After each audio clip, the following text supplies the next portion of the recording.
네, 반갑습니다. 반갑습니다. 우리가 열왕기하의 내용을 보면서 생각보다 엘리사가 엘리야보다 더 중요한 사람일 수 있겠구나라는 좀 도전을 받게 될 것입니다.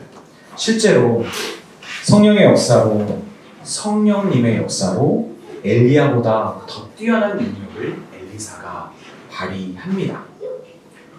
그럼으로써 하나님은 북이스라엘을 향한 하나님의 사랑의 증거를 계속 나타내 주셨습니다. 근데 여러분, 엘리야라는 이 위대한 선지자는 어떻게 됐죠? 하늘로 높이 들려 올라갔습니다. 여러분, 이런 놀라운 경험을 하며 그 사역이 마무리된 엘리야에 비해 엘리사의 결말은 어떤지 아십니까? 여러분, 의외로 되게 평범하게 병이 들려 죽습니다. 병에 걸려 죽고 맙니다. 저는 어쩌면 이렇게 인간적인 선지자의 모습이야말로 바로 우리에게 도전이 되고 또 하나님이 우리에게 주신 믿음의 모델이라고 생각합니다. 그런 엘리사의 마지막 사역은, 공식적인 마지막 사역은 북이스라엘의 예후를 왕으로 세우고 아람의 하사엘을 왕으로 세우는 일이었어요. 사실 이것은 엘리야에게 명하신 건데 엘리야가 순종하지 않았어요. 제대로 순종하지 않았습니다. 엘리사는 그의 스승이 하지 못한 하나님 명령에 순종했고, 하나님은 그렇게 세워진 왕 예후를 통해 하나님의 뜻을 이루십니다. 그 뜻은 뭐였냐면 아합과 이세벨의 악한 영향으로부터 북이스라엘뿐만 아니라 이 영향력이 남유다까지 흘러가서 남유다를 지키시는 거였어요. 그리고 북이스라엘을 우상 숭배로부터 완전히 끊어내는 거였습니다. 그리고 예후는 이런 하나님의 뜻을 잘 알고 누구보다 완벽하게 자신의 역할을 다합니다. 그의 성품이 사실은 급하고 난폭하고 잔인해요. 그러니까 주변 사람들이 이 사람을 알기 때문에 무서워했어요. 여러분, 이런 사람이 하나님께 쓰임을 받는다고? 여러분, 우리 의아할 수 있겠지만 사회에서도 그런 사람들에서 쓰일 때가 있습니다. 그렇죠? 그런데 그가 그런 그의 모습을 통해, 그런 철저한 모습을 통해 아합 가문이 멸망을 당하고 바알과 아세라로 이스라엘을 병들게 했던 이세벨을 죽이고요. 이세벨의 딸이었던 아달랴가 남유다로 시집을 가거든요. 그래서 여호람과 결혼을 하는데 그 어머니 아달랴의 영향을 받은 남유다의 왕 아하시야와 그의 형제들까지 이 예후가 다 몰살시킵니다. 그러니까 이세벨의 영향력 안에 있는 북이스라엘과 남유다의 모든 왕과 관련된 왕손들을 다 이제 끊어낸 것이죠. 그리고 북이스라엘에 편만하게 퍼져버린 이 바알 숭배까지 모두 멸절시킵니다. 그는 하나님께서 하신 말씀을 그대로 지켜 행했고요. 아무런 지체도 없었어요. 지혜로웠고요. 그리고 철저했습니다. 오므리 가문을 이스라엘로부터 완전히 박멸하기 위해 그보다 더 딱 알맞는 왕은 북이스라엘이나 남유다 역사를 봤을 때 없었어요. 이 사람이 정말 제격이었습니다. 그런데 그럼에도 불구하고 성경은 그런 그조차 북이스라엘을 죄로 빠지게 했던 근본 원인이었던 뭐죠? 여로보암의 죄. 예루살렘 성전으로 백성들이 가도록 내버려두지 않고 단과 베델, 끝과 끝에 이 금송아지 제단을 세워서 이게 하나님을 예배하는 거라고 만들었다. 그것이 북이스라엘을 병들게 한 시초였잖아요. 그것을 끊어내지 못합니다. 그리고 성경이 예후가 그것을 끝까지 행하지 못했다고 증언합니다. 우리 주 안에 사랑하는 여러분, 우리가 하나님께 완전한 마음과 삶을 돌이키기 위해 모든 것이 필요합니다. 근데 반드시 필요한 게 사실은 하나 있어요. 그것은 엘리사 선지자를 능력의 사람으로 세우셨던 것처럼 성령의 역사가 일어나야 된다는 것이죠. 저는 오늘 말씀에서 소개하는 예후의 모습을 통해서 우리가 드리는 열심, 그리고 우리가 행하는 믿음의 사역 가운데 무엇보다 성령님의 일하심을 구하고 찾는 은혜가 있기를 주님의 이름으로 빕니다. 아멘. 28년 동안 이스라엘을 다스린 예후, 여러분 이렇게 대단한 왕이 28년을 다스렸다면 북이스라엘이 얼마나 잘 정비가 되었을까요? 바알에 바자만 꺼내도 뼈를 못 죽였을 거예요. 아마 그런 사람이 있었다. 사실 그 예후는 앞서 말씀드린 것처럼 엘리사가 아니라 엘리야가 세웠어야 되는 사람이었습니다. 그런데 선지자 엘리야는 하나님의 명령을 지키지 못했고 그 제자였던 엘리사가 대신 행하게 됩니다. 물론 엘리사도 자기 제자를 보냅니다. 그래서 예후에게 기름을 부어서 그가 왕이 될 것을 말하게 합니다. 그리고 근데 그것만 얘기한 게 아니라 엘리사가 이 제자에게 뭐라고 얘기했냐면 너 이 예후에게 기름 붓자마자 왕으로 임명하자마자 어떻게 되냐면 바로 도망가야 돼. 여러분 이게 아마 여러 가지 의미가 있었을 거예요. 지금 요람이라는 왕이 있는데 북이스라엘 왕을 다시 세운 거잖아요. 그렇죠? 이 일은 비밀리에 진행됐어야 되는 일이니까 예후 성격상 이걸 아는 사람 누구예요? 이 제자도 알잖아요. 얘를 제거하지 않으면 내가 진짜 왕이 제대로 되기는 어렵겠구나. 그 전에 뭔가 탈이 났겠구나 싶어서 철저한 사람 예후는 그를 죽였을 수도 있습니다. 엘리사가 그것을 알고 기름 붓자마자 지체하지 말고 죽는 음식 먹지 말고 빨리 도망가. 그래서 도망갔어요 정말. 그래서 살았죠. 예후는 이렇게 성격이 불같고 그 불똥이 어디로 튈지 모르는 좀 무시무시한 사람이었습니다. 이렇게 자신을 부르신 하나님의 뜻을 받았던 예후는 왕이 되자 거침없었습니다. 그는 아람 하사엘 왕과 전쟁 중이었던 요람 왕을 당시 북이스라엘 왕을 찾아갑니다. 그리고 그와 더불어 그에게 병문안을 왔었던 남유다의 왕 아하시아 누구죠? 그달랴의 아들이에요. 이세벨의 딸이죠. 이세벨의 손자죠. 아하시아 왕까지 쫓아가서 죽입니다. 예후의 성향을 잘 알고 있었던 이스라엘 사람들은 그 즉시 원흉이었던 아합의 아내 이세벨을 예후 앞에서 죽이면서 우리는 당신의 편입니다라고 바로 항복합니다. 그리고 아합의 아들 70명이 사마리아에 남아있게 된 것을 알았던 이 예후는 그들도 모두 처리해버립니다. 심지어 아합의 나머지 사람들 그와 이세벨 사이에 난 딸인 아달랴의 아들 40명까지 남유다의 이 아시아 말고 그달랴와 여호람 사이에 난 40명의 다른 아들들까지 다 죽여버렸다. 그래서 누구도 아합과 이세벨 아래에서 살아남은 자가 없게 된 것이죠. 그래서 성경이 이렇게 증언합니다. 우리 열왕기하 10장 16절 17절 계속 죽인다는 얘기가 나와서 여러분 좀 마음이 어려울 수 있는데 우리 한번 같이 읽겠습니다. 열왕기하 10장 16절 17절입니다. 제가 읽겠습니다. 이르되 나와 함께 가서 여호와를 위한 나의 열심을 보라 하고 이에 자기 병거에 태우고 사마리아에 이르러 거기에 남아있는 바 아합에 속한 자들을 죽여 진멸하였으니 여호와께서 엘리야에게 이르신 말씀과 같이 되었다. 여러분 이렇게 예후가 하나님이 뜻하신 것을 다 이루는 것을 보면서 저는 분명한 사실 하나를 발견합니다. 하나님은 반드시 그 사역에 맞는 적임자를 찾으셔서 그를 사용하신다는 겁니다. 그리고 하나님께서 그렇게 딱 적임자를 찾아서 사용하실 때 그 사람은 열심으로 사역해야 된다는 거예요. 나에게 부르신 그 자리를. 하나님은 예후의 성격과 성품과 인격과 능력까지 사용하셨어요. 여러분 성격이 급한 사람, 뭔가 일을 되게 꼼꼼하게 계획형이보다는 즉흥적으로 하는 사람, 조금은 거칠게 일하는 사람, 여러분은 하나님 다 그런 사람 사용하세요. 그 자리가 있는 거예요.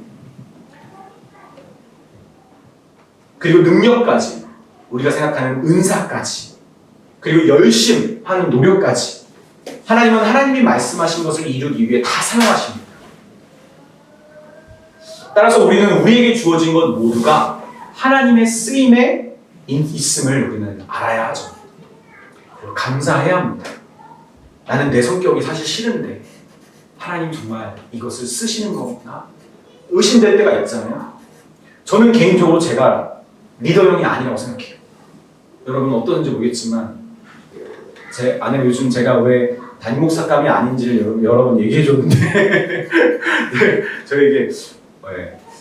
근데 저도 동의하는 부분이 있어요. 저는 관찰형이고요. 그리고 분석형이에요. 그래서 무언가 일에 있어서 그냥 저지르는 사람이 아니에요. 나를 따르라가 아니에요. 그러니까 저는 약간 참모형인 것 같아요. 제가 봤을 때.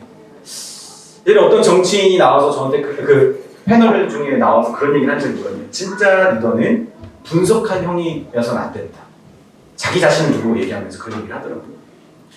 진짜 대통령감은, 진짜 리더감은 어떤 그 일을 자세히 알기보다 그 일이 맞다는 것을 확신하고 그것을 사람들을 그 길로 향하여 나아갈 수 있도록 저지르는 사람이에요. 제가 그 얘기를 듣고 깊은 고민에 빠졌어. 난 달목회 하면 안 될 것 같은데. 근데 한편으로는 여러분, 저에게 위로가 되는 것은 하나님은 나의 이런 리더답지 않은 모습을 사용하시는 분이라는 거죠. 여러분 삶에서 어떠세요? 내가 지금 이 일을 하기에 내가 맞는 사람이 맞는가 고민할 때가 분명 있을 겁니다. 그런데 여러분, 하나님은 정확하십니다. 그 사역의 적임자를 정확하게 찾으시고요. 그리고 사용하시는 분입니다. 우리에게 주어진 것 모두가 하나님의 정확한 쓰임 안에 있습니다. 어쩌면 희정자매가 자꾸 목이 약해가지고 계속 이런 귀한 중요한 일이 있을 때마다 목에 어려움을 겪는 이유가 하나님이 그런 모양으로 쓰시기 위함이 아닐까. 목회자가 목이 강해지기를 기도해야지 이런 얘기를 하면 안 되는데 저는 때로는 우리의 연약함과 우리의 상황을 보면서 하나님의 분명히 쓰임이 있음을 먼저 신뢰해야 된다고 생각합니다. 그리고 그것을 감사히 여기고 주어진 것 안에서 우리가 열심을 다해야겠죠. 심지어 예후는 바알 숭배라고 하는 아주 강력한 우상이 있었어요. 근데 바알과 아세라 그 신은 사실은 가나안의 우상이었고요. 가나안이라는 땅의 농사를 풍요롭게 하기 위해, 농사의 흉작이 아니라 그 풍작을 위해서 쓰였던 신이었어요. 여러분 옛날에 고대에 이런 우상들 많고 우리나라도 많았잖아요. 비나이다 비나이다 하면서 풍작을 일으키게. 정말 실제로 이집트의 왕은 나일강의 범람을 이끌기 위해 왕은 수치스러운 행위를 이 나일강 앞에서 했었다고 해요. 그만큼 이런 신들은 사실은 다 풍요와 풍작을 위한 신들인데, 그래서 그 바알 신을 위해서 기도하고 그 신이 원하는 것을 들어주는 것은 이스라엘 사람들에게도 엄청난 유혹이었을 거예요. 특히 잘 안 될 때. 나 여호와 하나님도 믿지만, 나 이스라엘 사람들이니까 나는 여호와 하나님 믿기도 하지만 바알 신에게도 도움을 요청하는 거예요. 계속. 왜냐면 잘 돼야 되니까, 먹고 살아야 되고 내 자신 먹여야 되니까. 그런데 그 끊기 어려운 바알을 끊어냅니다. 어떻게요? 그래서 바알을 섬기는 사람들을 속여서 그들을 색출해냅니다. 저 같은 사람은 이런 거 못해요.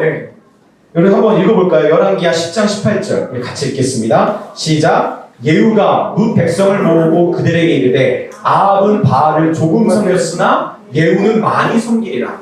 여러분이 정직해질까요? 나는 이런 식으로도 사실 하나님께 쓰임받을 수 있는 재능이 있다. 손 들어보세요, 여러분. 이게 좀 속이는 거잖아요, 백성들에게. 나 혹시 여기 바알 섬기는 사람 있어? 사실 나 진짜 바알 섬기고 싶은 왕인데 나랑 같이 바알을 잘 섬겨보자 우리. 아합은 있잖아. 바알을 가져온 아합 왕은 되게 조금만 섬겼어. 우리 한번 제대로 섬겨보자. 완전 낚시자 이거 진짜. 여러분 이거 잘하시는 분 혹시 있나요? 혹시? 왜? 사항장님 좀 찔려하는 것 같은데. 여러분 솔직히 이거 웬만한 사람은 이런지 못해요. 이렇게 거짓말하면서 하나님의 뜻을 이룬다? 와. 근데 여러분 신앙생활을 하고 삶을 살아가면서 젊었을 때는 저런 사람이 하나님께 쓰임받을 수 있을까? 걱정했던 사람들이 있거든요. 저는 또 신학교에서 사람들을 만나면서 많이 걱정했어요. 저분 괜찮을까? 아 저분 목회자 괜찮을까? 안 될 것 같은데? 근데 여러분 어떻게 보면 우리가 볼 때 인격적으로 조금 모자라고 부족한 모습까지도 쓰임이 받더라고요. 물론 계속 그러면 안 되겠죠. 그리고 아합이 이렇게 명령합니다. 10장 19절에 그러므로 내가 이제 큰 제사를 바알에게 드리고자 하니 바알의 모든 선지자와 모든 섬기는 자와 모든 제사장들 한 사람도 빠지지 않고 불러 내게로 나오게 하라. 모든 오지 아니하는 자는 살려두지 아니하리니 이는 예후가 바알 섬기는 자를 멸하려 하여 계책을 씁니다. 여러분 숨기고 있었던 떳떳하게 이스라엘을 믿는 여호와 하나님을 믿는 자들이 왜 어떻게 바알을 섬겨? 눈치 보고 있었던 제사장 계열의 나름 명문 가문, 신앙의 명문 가문들도 중에서 바알을 섬겼던 사람들이 있을 거 아니에요. 그런 사람들이 용기를 내서 나올 수 있다. 진짜 이 왕은 정말 바알을 정말 믿는 왕이구나 라고 계책을 써서 다 나오게 합니다.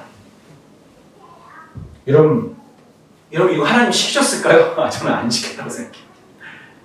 하나님이 명하시지 않았는데도 예후는 하나님의 말씀을 이루려고 대단한 열심을, 어떻게 보면 좀 과한 열심이었죠. 지나친 열심이었습니다. 그 열심을 내었던 겁니다.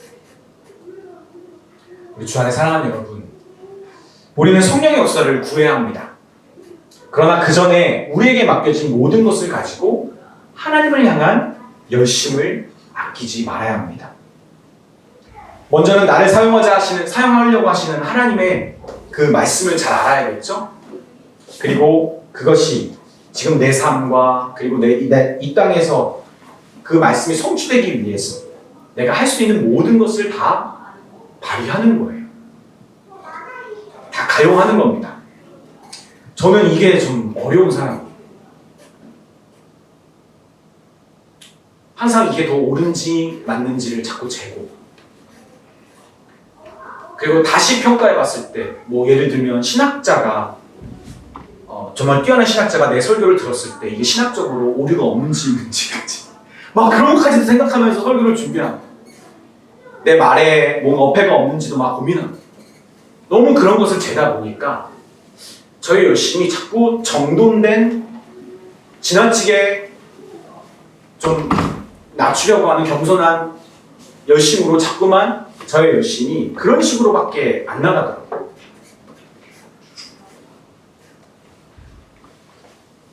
그래서 저는 좀 혼동이 있었어요. 하나님의 놀라운 역사를 이루는 그런 성도님들이나 목회자들을 보면서 인격적으로나 어떤 삶의 모습을 보면서 저러면 안 되는데 라는 것들이 너무 잘 보이다 보니까, 다른 사람을 너무 분석하다 보니까 제 열심을 계속 분석해요. 그러니까 제대로 내 열심을 하나님께 온전히 드리기가 쉽지 않았던 사람인 것 같아요. 여러분은 어떠십니까? 여러분, 때로는 사람들이 너무 그렇게 지나치게 열심히 하니 너의 맡겨진 회사의 일이든 교회의 일이든 어떤 누군가를 돕기 위해 누군가한테 같이 좋은 걸 나누기 위해 하는 일이든, 여러분 정말 열심을 다하는 사람이 맞습니까? 여러분 무엇이 여러분을 그 열심으로부터 여러분을 막고 있습니까? 제한하고 있습니까? 너무 여러분의 기준을 세워서 거기에 여러분을 끼워 맞추고 있는 건 아니에요? 너무 뒷감당이 안 될까 봐 두려운 건 아닙니까?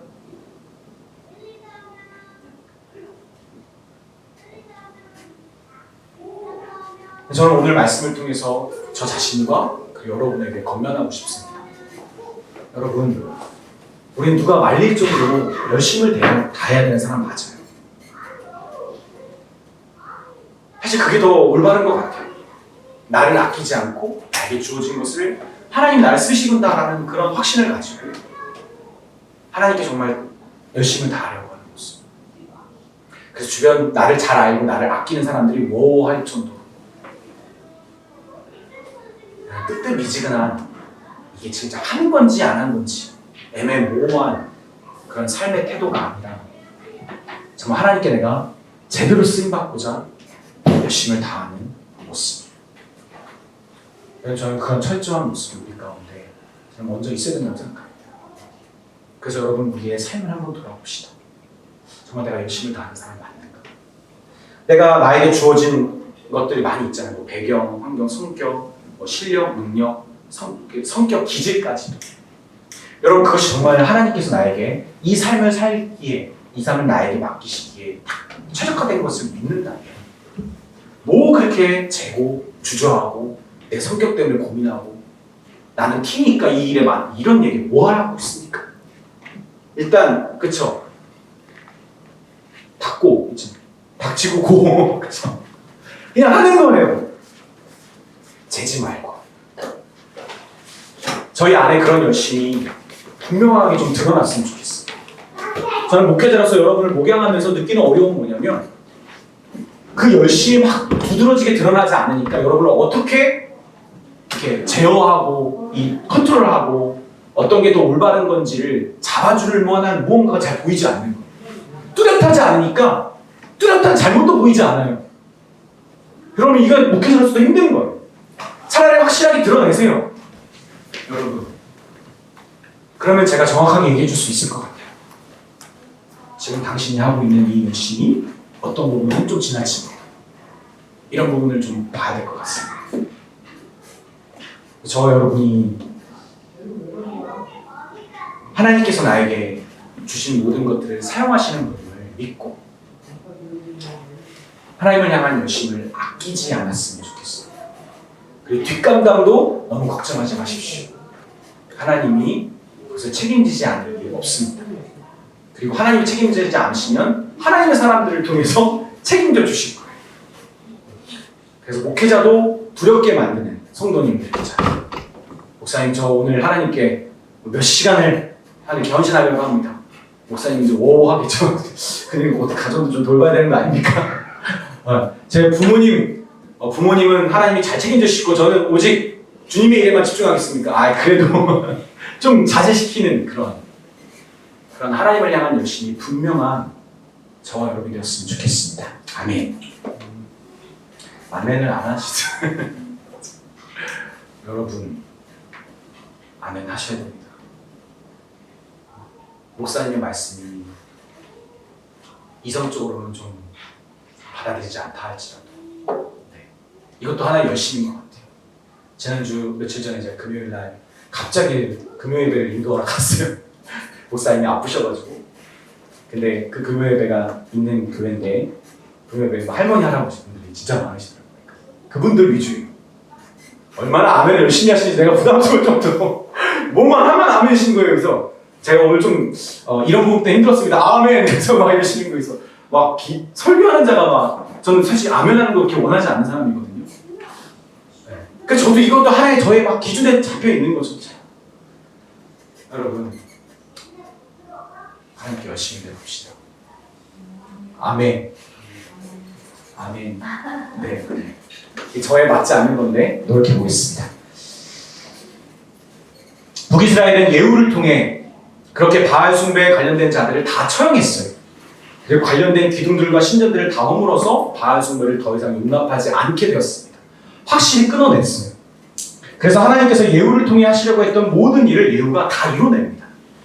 그래서 하나님은 이렇게 예후에게 약속해 주시죠. 열왕기하 10장 30절 여호와께서 예후에게 이르시되 내가 나보기에 정직한 일을 행하되 잘 행하여 내 마음에 있는 대로 아합 집에 다 행하였은즉 내 자손이 이스라엘 왕위를 이어 4대를 지내리라 하시니라.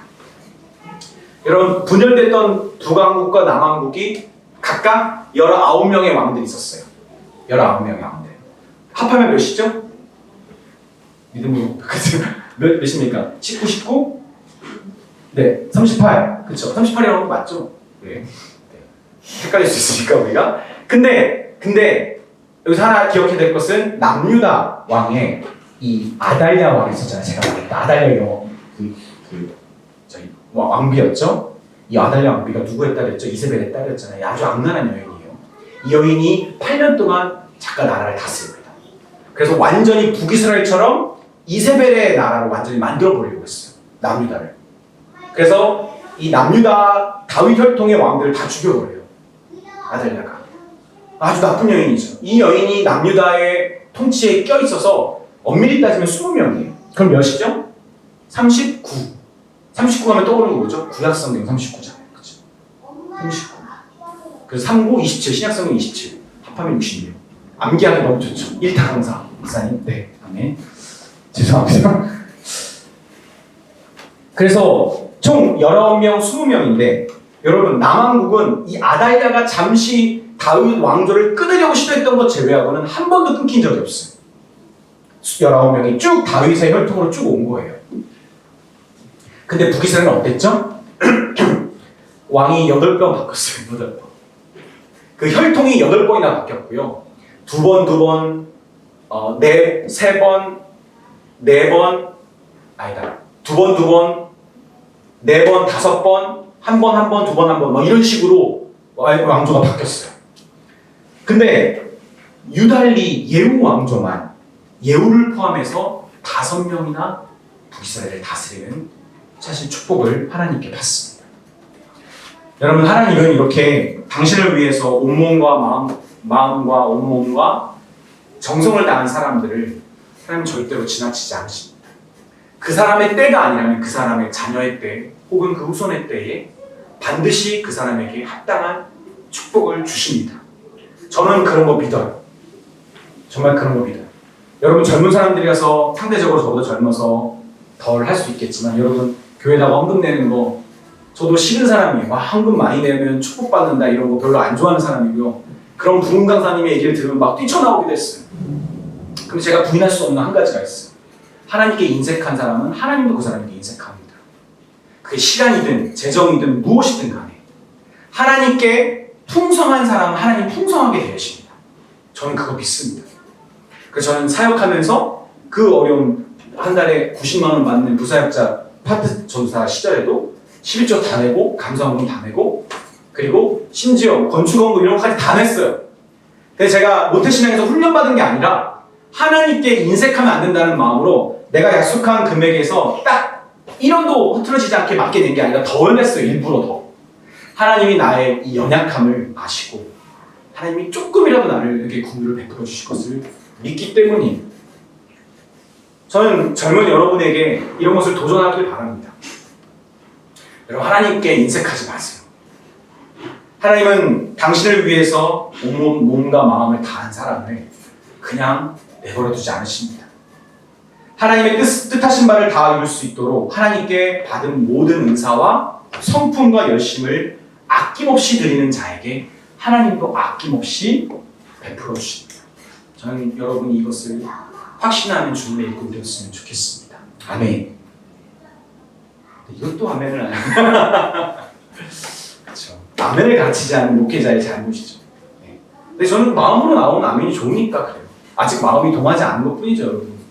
여러분 아직도 그게 믿겨지지 않을 거예요. 에이, 계속 인색해 보세요. 하나님께 드리는 시간과 뭐든지 간에 하나님도 여러분 계속 빡빡하게 여러분에게 살 수 있을 만큼만 하나님이 여러분에게 은혜 주실 겁니다. 그럼 바보 아닙니까? 바보. 그래도 아멘이 안 나올 거예요. 그런데 본문은 예후에 대해서 결론적으로는 그렇게 좋게 평가하지 않아요. 이게 정말 신기한 거죠.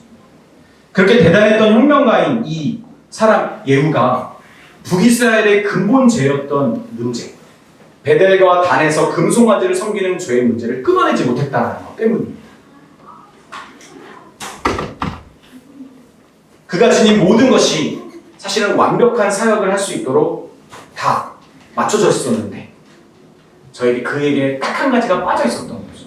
그게 뭐죠? 그는 성령님의 도우심을 구하고 찾는 것. 성령님의 적극적 개입이 있지 않았던 인생이라는 겁니다. 성경을 잘 아는 사람은 의아하실 거예요. 무슨 여기 성령님의 글자도 없는데 이게 뭔 얘기하는가? 근데 여러분 이 맥락에서 보면 열왕기하 10장까지가 사실은 엘리사의 사역이 마치는 과정이에요. 엘리사는 더 이상 등장하지 않아요. 딱 한 번 죽기 전에 등장합니다.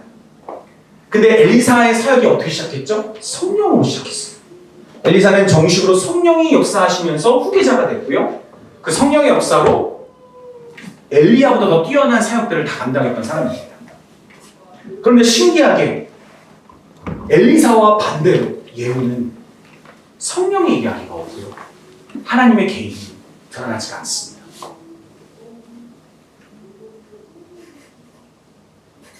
분명 예후는 자신이 할 수 있는 최선의 순종을 했는데 넘치도록 자기의 역할을 다 했는데 그래서 가장 유력한 종교였던 바알 숭배들을 다 끊어냈음에도 불구하고 왜 이미 한참 지나버린 이제 사람들이 기억도 잘 안 하는 금송아지 이제는 그건 옛날 신앙이잖아요. 그건 별로 영향력이 없었을 거예요. 이스라엘 사람들에게. 이제는 바알이 최고지. 근데 그 금송아지 제단 한참 지나버린 그 인기도 없는 그 신앙 그 우상 숭배를 왜 예후는 못 끊어냈을까요? 성경은 그 이유에 대해 이렇게 답합니다. 열왕기하 10장 31절입니다. 그러나 예후가 전심으로 이스라엘 하나님 여호와의 율법을 지켜 행하지 아니하며 여로보암이 이스라엘에게 범하게 한 그 죄에서 떠나지 아니하였더라. 뭐라고 얘기하는 거죠? 그가 전심으로 하나님 말씀 앞에 서지 않았던 것. 이게 예후가 실패했다는 겁니다. 여러분, 예후가 하나님 말씀을 모르는 사람이었을까요? 아니요. 열왕기하 9장에 보면 그는 자기가 하는 일이 정확히 하나님의 어떤 말씀 때문인지 정확하게 알고 있었어요. 열왕기하 9장 25절 26절을 보면 예후가 그의 장관 빗갈에게 이르되 그의 시체를 가져다가 이스라엘 사람 나봇의 밭에 던지라. 누구의 시체죠? 내가 기억하려니와 이전에 너와 내가 함께 타고 그의 아버지 아합을 쫓았을 때에 여호와께서 이같이 그의 일을 예언하셨다.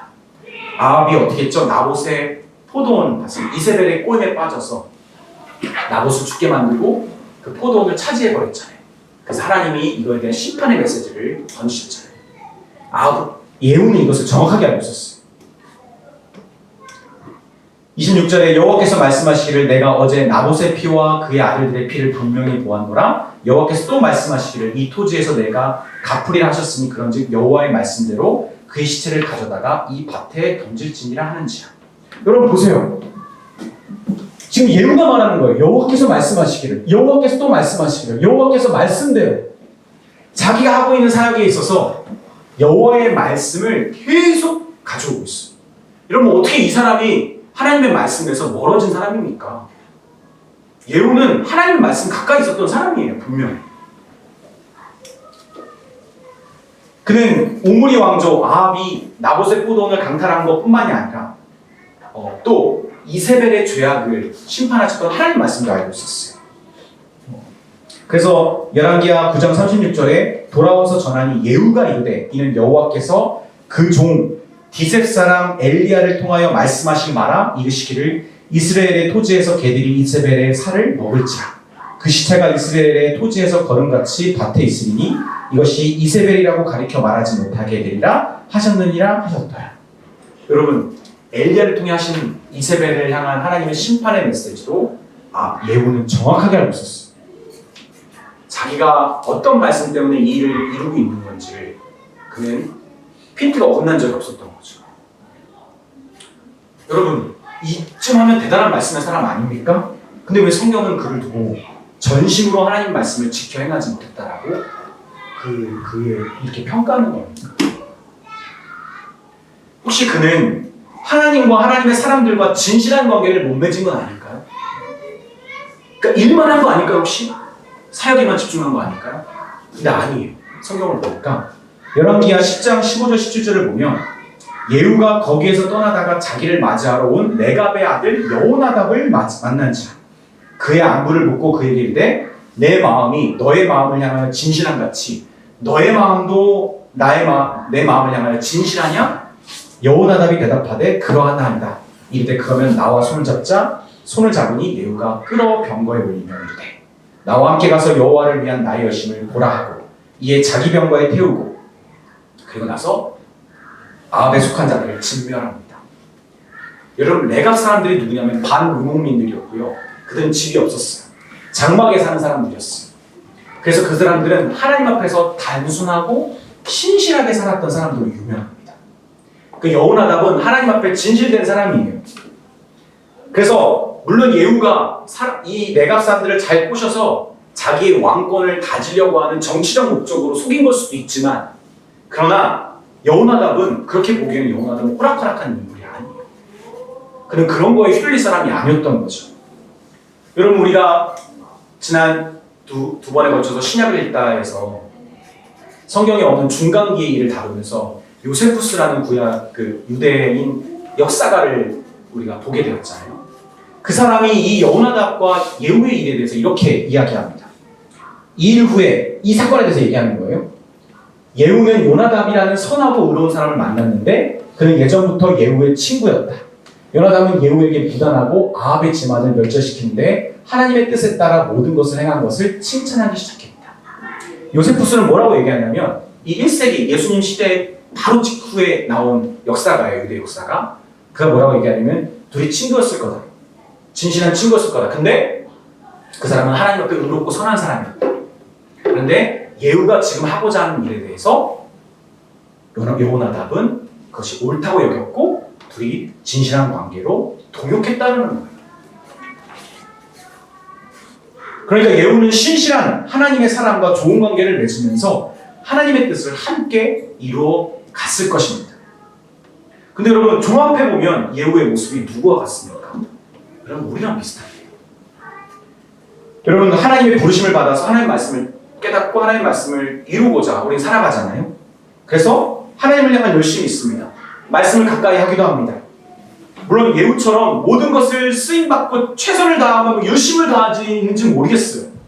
물론 예후처럼 우리가 난폭하거나 이렇게 잔인하지는 않습니다. 그러기에는 우리의 담력이 너무 부족하죠. 그런데 이렇게 하나님의 뜻을 이루면서 하나님께 축복을 받는 모습, 그리고 하나님의 사람들과 진실한 관계를 맺어가는 모습이 우리와 너무 흡사합니다. 그래서 우리 주 안에 사랑하는 여러분, 우리 스스로에게 한번 물어봤으면 좋겠어요. 여러분, 정말 우리가 하나님의 말씀을 전심으로 지켜 행하려고 하는 말씀에 대한 열심이 우리에게 있습니까? 제가 최근에 아이들에 대한 육아에 대한 관심과 이런 고민이 있기 때문에 그런 전문가들을 만나면 계속 물어봐요. 인터뷰하는 거죠. 원장님들하고 모였을 때 제가 한번 물어봤어요. 20년 넘게 아이들을 보았던. 근데 아이들만 본 게 아니잖아요. 학원 원장님들은 아이들과 부모가 이렇게 매치가 되는 분이에요. 그냥 파트타임으로 일하는 선생님들이 아니라 원장님들은 달라요. 부모를 상담하니까.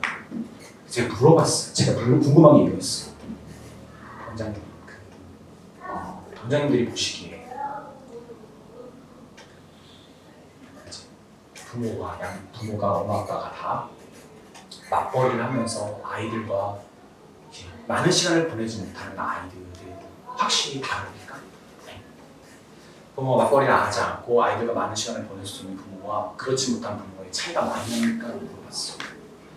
어쩔 수 없는, 좁힐 수 없는 그 갭이 있을 수 있잖아요. 근데 이제 원장님들이 하나같이 그 얘기를 하시더라고요. 아니 그것보다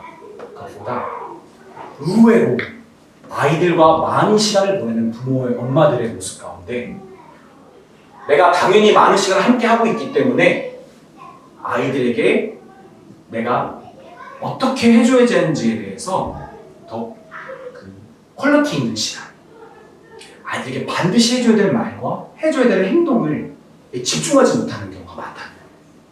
그러니까 함께하는 시간이 중요한 게 아니라 많은 시간이 중요한 게 아니라 그게 맞벌이라는 부모 가운데서도 반드시 아이에게 해야 될 말과 해야 될 행동, 줘야 될 것들을 짧은 시간 안에 정확하게 주는 부모가 더 나았다라는 거예요. 약간 저의 이 선입견을 약간 깨는 말이었어요. 정말 중요하다, 맞다. 근데 정말 그렇거든요. 여러분, 우리의 이 모든 일에 있어서 시간도 중요하겠지만, 절대적인 시간도 중요하겠지만 그 시간을 내가 어떻게 쓰느냐가 정말 중요하거든요. 근데 여러분, 하나님 앞에 우리가 정말 하이 퀄리티 타임을 보내고 있습니까?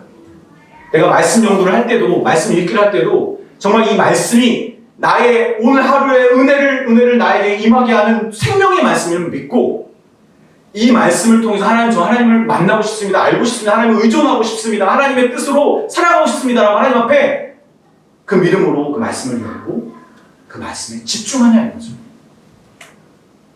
여러분, 연인 관계에서도 마찬가지잖아요. 맨날 만나서 데이트하는 사람보다 일주일에 한 번 만나도 제대로 데이트하는 사람이 훨씬 영향력이 있습니다. 서로를 복되게 합니다. 이런 얘기 또 하면 또 자주 만나는 분들이 힘들어할 수 있는데, 근데 여러분, 우리가 핑계대는 게 뭐죠? 하나님과의 관계에서 시간이 없어. 내가 여유가 없어. 여러분, 하나님은 아십니다. 엘리야의 말씀을 성취하는데 엘리사와 예후 둘 다 쓰임 받았습니다. 엘리야에게 주신 말씀을 성취하는데 엘리사도 했고 예후도 순종했습니다. 근데 두 사람의 결정적인 차이는 성령의 역사에 있는 것 같습니다. 엘리사는 엘리야의 후계 선지자 사역을 이루기 위해 반드시 뭐가 필요하다고 말했죠? 내 힘으로 안 됩니다. 저는 엘리야를 따라갈 수 있는 사람이 아닙니다. 하나님 저 큰일 나요. 저 왜 저를 후계자로 세워줬어요? 성령 달라고 계속 구하잖아요. 엘리사가 그렇게 쫓아다녔잖아요. 엘리야가 너 여기 있어 그러는데 자꾸 따라다니잖아요. 그래서 열왕기하 2장 6절을 보면 엘리야가 또 엘리사에게 이르되 청하건대 너는 여기 머물라 여호와께서 나를 요단으로 보내시니라 하니 그가 이르되 여호와께서 살아계심을 가신과 당신의 영혼이 살아있음을 두고 맹세하노니 내가 당신을 떠나지 아니하겠나이다 하는지라. 이에 두 사람이 가니라. 이거 설교 들었던 사람은 알잖아요. 지금 이 엘리사는 성령 못 받으면 큰일 난다는 걸 알고 거기에 목숨 걸고 있었던 거예요. 엘리야가 떠나기 전에. 엘리야조차도 막을 수 없었어요. 이 엘리사의 끈질김. 그래서 결국 어떤 일이 일어났죠? 열왕기하 2장 15절에 보면 맞은편 여리고에 있는 선지자의 제자들이 그를 보며 말하기를 엘리야의 성령이 하시는 역사가 엘리사 위에 머물렀다 하고 가서 그에게로 나아가 땅에 엎드려 그에게 경배하고. 인간적으로 볼 때는 엘리야가 엘리사를 후계자로 딱 세워줬어야 돼요. 제자들 앞에서. 근데 그런 거 다 필요 없었어요. 그냥 엘리야에게 임했던 성령이 임하니까, 성령이 역사하시니까 그냥 사람들이 엘리사를 후계자로 딱 인정해버려요. 압도적으로 일이 일어났죠. 그래서 엘리사는 엘리야를 뛰어넘는 성령의 사람으로 세워져서 분열 왕국 역사상 가장 위대한 하나님의 능력을 발휘한 선지자가 된 겁니다. 여러분, 예후가 놓친 것 단 하나는 그가 전심으로 여호와의 율법을 지켜 행하지 못했던 이유, 어떻게 보면 만만하게 보였던 사람들에게 별로 영향을 못 끼치고 있었으나 사실은 그들의 삶 깊숙이 자리 잡고 있었던 금송아지를 끊어내지 못했던 이유는 그에게 성령이 하시는 역사가 머물지 않았기 때문인 것 같습니다. 주 안에 사랑하는 여러분, 우리는 노력하는 거 너무 중요합니다. 여러분, 성령의 임재를 구해야 합니다. 제가 갖고 있는 이 로고스 바이블 안에서 AI 기능이 있어요. 제가 성령의 임재의 필요, 성령의 목적에 대해서 정리해보라고 했어요. 그러니까 세 가지를 딱 해주더라고요. 저는 좀 안전합니다, 여러분. 왜냐면 저는 제 그 도서관 안에서 검증된 자료들을 검색합니다. 네, 그 좀 믿고 보세요. 챗GPT는 그냥 불특정 다수의 저를 하잖아요.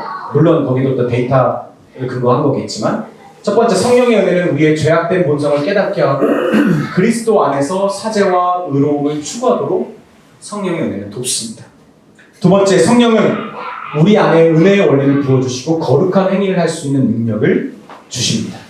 세 번째, 이 은혜를 통해 우리는 하나님의 뜻에 순종하고 의의 열매를 맺을 수 있게 됩니다. 여러분, 이것을 종합해서 제가 여러분에게 권면하는 것은 이겁니다.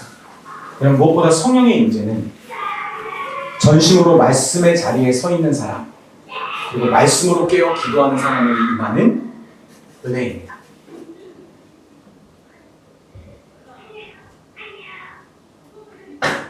주 안에 사랑하는 여러분, 지금도 많은 사람들이 하나님을 위해 살고 있고요. 하나님께 쓰임받고 있습니다.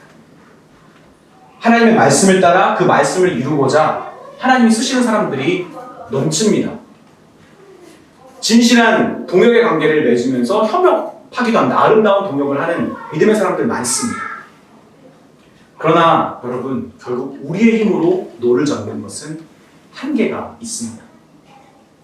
생각보다 여러분, 나라는 배가 매우 무거워요. 그래서 내 힘으로 노를 젓는 것은 정말 힘든 거예요. 그래서 우리는 성령의 바람이 필요합니다. 그 바람이 우리를 밀어주어야만 지금 우리가 하고 있는 노저등이 여러분 의미가 있습니다. 저는 아무것도 안 하고 그냥 성령의 바람으로만 가도 된다라고 말하는 사람들을 지지하지 않아요. 우리도 열심히 노저어야 돼요. 근데 이 우리의 노저음이 의미가 있으려면 성령이 바람을 불어줍니다. 그래서 쑥 가야 돼요. 쑥. 그럼 더 힘을 내서 노를 젓게 됩니다. 포기하지 않고. 저와 여러분의 하나님을 향한 열심에 성령의 바람이 불어서 그 열심이 하나님 마음에 합당한 전심으로 열매 맺는 축복이 저와 여러분에게 있기를 주님 빕니다. 아멘.